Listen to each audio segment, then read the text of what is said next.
تو ابھی شیر افضل مروت صاحب کا کیا اسٹیٹس ہے سر؟ دیکھو، شیر افضل مروت صاحب ہمارے MNA پارٹی کے کارکن ہیں، بہترین کارکردگی کرتے ہیں. ابھی ہماری پولیٹیکل پارٹی بھی بننے جا رہی ہے، اسی میں بھی ہوں گے. تو کمیٹیاں بنتی ہے، اسی میں بھی کمیٹی میں عمیر نیازی صاحب ہمارے وکیل بھی ہیں اور ہمارے ساتھ چلتے بھی رہتے ہیں اور ہمارے MNA بھی ہیں اور ہم we are proud of them. تو اس کا تو کوئی نہیں ہے، نام ادھر ہوا نہیں ہوا تو اس سے کوئی فرق نہیں پڑتا.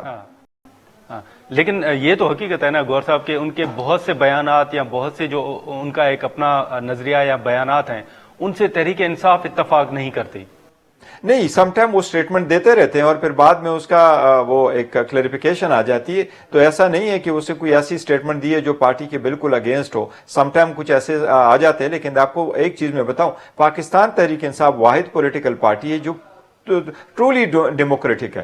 کوئی کنگ پارٹی ہے نہیں ہے، ڈکٹیٹوریل پارٹی نہیں ہے کہ ہم کسی کو کہیں آپ اس پہ بات نہیں کر سکتے، آپ کو ہم ڈسپلن کر دیں گے اور آپ کچھ بولیں گے اور جو ہم نہیں سننا چاہتے تو پھر آپ بول نہیں سکتے. ہم سمجھتے ہیں کہ سب کو آپ بولنا چاہیے، سب اپنے رائے کا اظہار کرے اور پارٹی جس ایک مرتبہ فیصلہ کر لیتی ہے پھر وہی فیصلہ ہوتا ہے، وہی نیریٹو ہوتا ہے، جو خان صاحب کی ڈائریکشن ہوتی ہے اسی کے مطابق چلتے رہتے ہیں. تو پارٹیوں میں اندر یہ ہوتا ہی رہتا ہے. یہ کوئی ایسا نہیں ہے کہ پارٹی کے اندر اختلاف ہے. کوئی پارٹی کے اندر یا باہر کوئی اختلاف نہیں ہے. خان صاحب کا نیریٹو ہم آگے لے کے بڑھ رہے ہیں. سارے پولیٹیکل ورکر اور سارے ہمارے کور کمیٹی کے ممبران، سارے ہمارے MNA، سارے ہمارے MPs وہ متحد ہیں اور آگے کی طرف بڑھ رہے ہیں اور خان صاحب کے نیریٹو کو پہ عمل درآمد کر رہے ہیں.